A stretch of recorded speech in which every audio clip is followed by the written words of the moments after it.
कहते हैं मन को जीत लिया तो सब कुछ जीत लिया, और अगर मन को जीतना है तो मन को शांत रखना भी उतना ही ज़रूरी है।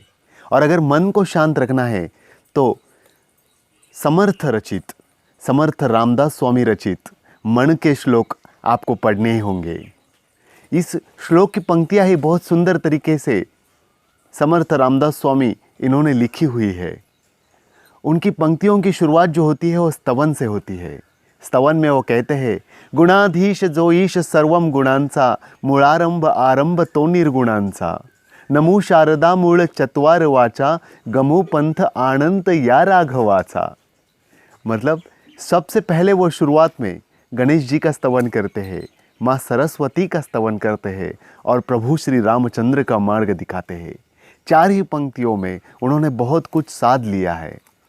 और अगली पंक्तियों में वो कहते हैं, मना सज्जना भक्ति पंथेची जावे, पुढे श्री हरी पावी जेतो रहावे, जणी निंद ते सर्व सोडूनी द्यावे, जणी वंद ते सर्व भावे करावे।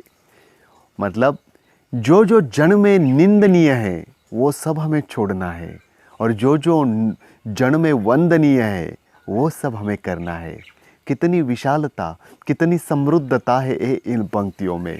अगर ये पंक्तियाँ जब भी हम पढ़ते हैं तो मानो मन को एक उत्तेजना, मन को एक सचेतना, मन को एक शांति का आभास, ये सारी चीज़ें इन सारी पंक्तियों से मिलती है। प्रभाते मणि राम चिंतित जावा, पुढे वैखरी राम आधी वदावा। वैखरी मीन्स वाणी से। जब भी आप सुबह उठते हो तो आपकी सुबह की शुरुआत राम के नाम से होनी चाहिए। श्री राम का नाम आपके वाणी में होना चाहिए, मुख में होना चाहिए। कितनी सुंदर कल्पना समर्थ रामदास स्वामी ने मन के श्लोक में लिखी हुई है। अगली पंक्तियों में वो लिखते हैं, मना पाप संकल्प सोडूनी द्यावा, मना सत्य संकल्प जीवी धरावा, मना कल्पना ते नको विषयांची, विकारे घडे हो जनी सर्व चीची। अगली पंक्तियों में समर्थ रामदास स्वामी बड़े ही सुंदर तरीके से लिखते हैं, नको रे मना क्रोध हा खेदकारी, नको रे मना कामना ना विकारी, नको रे मना लोभ हा अंगीकारू, नको रे मना मत्सरू दंभ भारू। इतनी सुंदर रचना, इतने सुंदर तरीके से उन्होंने समझाया है कि हे मन, तुम्हारे अंदर क्रोध नहीं होना चाहिए। हे मन, तुम्हारे अंदर नाना तरीके के काम नहीं होना चाहिए। हे मन, लोभ से तुम दूर रहो। और हे मन, तुम्हारे अंदर अगर मत्सर है तो उस मत्सर को तुम अपने से दूर भगाओ। क्या सुंदर रचना, कितनी सुंदर तरीके से सीख दिलाते हैं समर्थ रामदास स्वामी हमें मन के श्लोक द्वारा। जनी सर्व सुखी असा कोण आहे, विचारे मना तूच शोधूनी पाहे। 2 इन पंक्तियों में समर्थ रामदास स्वामी ने ये पूछा है कि पूरे दुनिया में, पूरे जगत में कौन सुखी है, कौन सबसे सुखी है। हे मन, तुम ही ये ढूंढ निकालो कि ऐसा कौन है कि जो पूरे दुनिया में सुखी है, सबके साथ दुख भरा हुआ है। अगली 2 पंक्तियां बहुत ही सुंदर हैं। उनमें वो कहते हैं, मरे एक त्याचा दुजा शोक वाहे, अकस्मात तो ही पुढे जात आहे।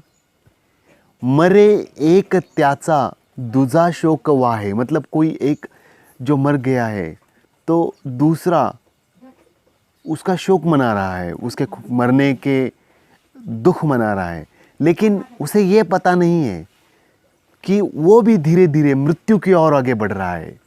इतना सुंदर वर्णन आपको पढ़ने मिलेगा सिर्फ मन की श्लोक समर्थ रामदास स्वामी रचित इस छोटी सी किताब में।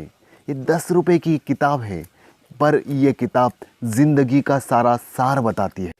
मन को पूरे अधिकार वाणी से समर्थ रामदास स्वामी बताते हैं कि मना सर्वथा सत्य सांडू नको रे, मना सर्वथा मिथ्य मांडू नको रे।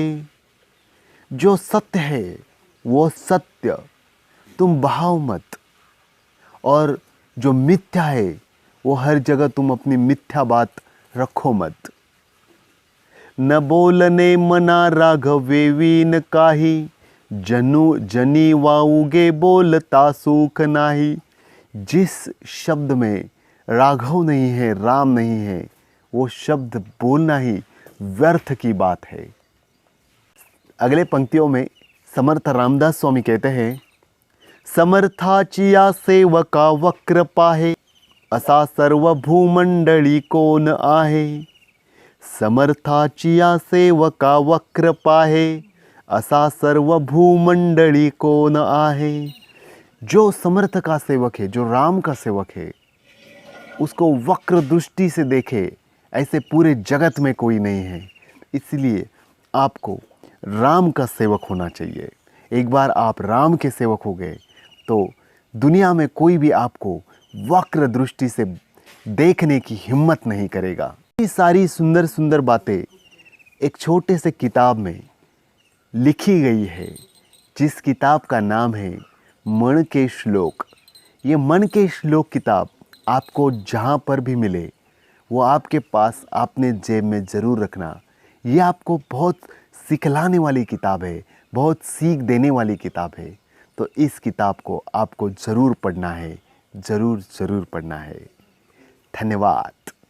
आपको अगर ये वीडियो मेरा अच्छा लगा तो इसके ऊपर मैं और एक वीडियो बनाने वाला हूँ, पूरे विस्तृत से बनाने वाला हूँ। तो आपकी कमेंट मुझे ज़रूर देना। और ये वीडियो अगर आपको अच्छा लगा है तो इसे लाइक करना, कमेंट करना और ज़्यादा से ज़्यादा लोगों तक शेयर करना। धन्यवाद।